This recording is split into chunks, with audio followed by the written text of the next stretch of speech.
Welcome to my La La Land podcast. This is Ron Campise, and the story is The Falcon Gunner and the Snowman. Steve Pergosian, aka the Snowman, was trying to restart his life. After a stint in prison for dealing coke for the Russian mafia, he had kept his mouth shut during his 4-year sentence in San Quentin.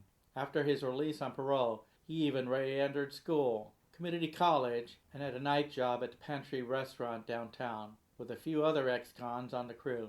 He was taking computer lessons at Los Angeles Community College with the goal of putting his nefarious past behind him and starting a new life. One sweltering summer evening in his small, single unit in East Hollywood area of La La Land, he sat diligently at his computer going over his homework for the next day's class at LACC. He didn't realize it until late after the deafening shotgun blast sprayed his chest, blowing Steve backwards out of his chair. The barrel of the shotgun had been placed less than 1 foot away. How? Why? What the frick just happened? He said out loud as he looked down and witnessed out of the corner of his eye the 6-foot shotgun barrel being quickly withdrawn out a front window of his small apartment. He had been shot with a specialized shotgun called a Falcon gun, quietly placed and extended through a small cut opening through the Venetian blinds. The shooter was a mafia assassin known as the Gunner.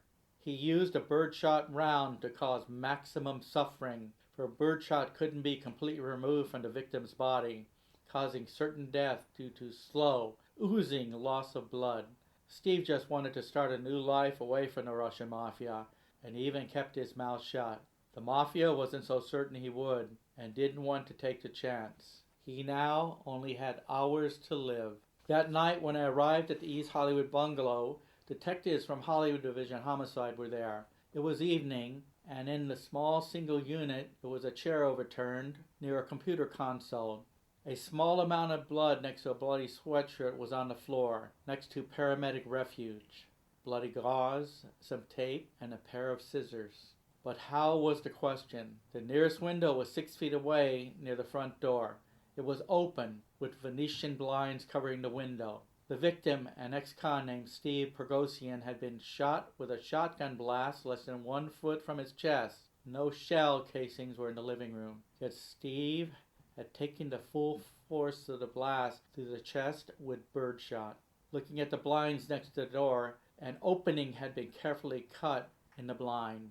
Just enough room for a shotgun barrel to be quickly inserted and rested on the top door frame, then quickly removed. The single casing picked up, the shotgun barrel disassembled, and the Falcon gunner disappeared into the night. Detectives determined through an eyewitness account of a next-door neighbor with an inquiring mind that the pump-action shotgun had a special 6-foot barrel for shooting birds of prey, and thereby had been converted to a Falcon gun.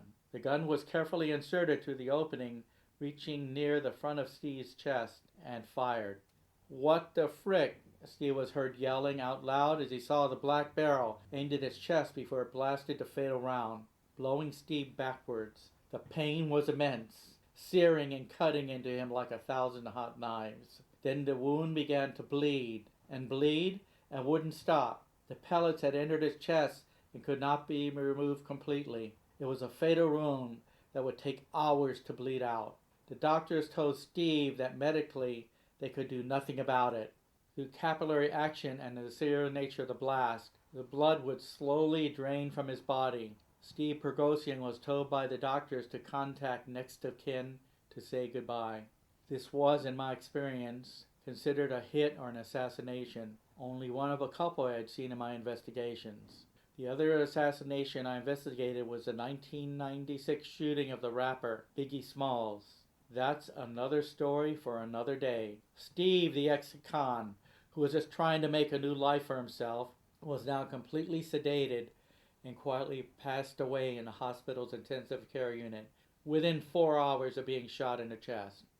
At his request, a priest had been brought in and gave him last rites. His family was never reached, and he refused to talk to Hollywood detectives. In the end, Steve Pergosian, aka the Snowman, never ratted out to anyone about the Russian mafia, and they had nothing to be concerned about. Thank you for listening to my Dying in La La Land podcast. Hit the follow button. We would love your feedback. And tell your friends.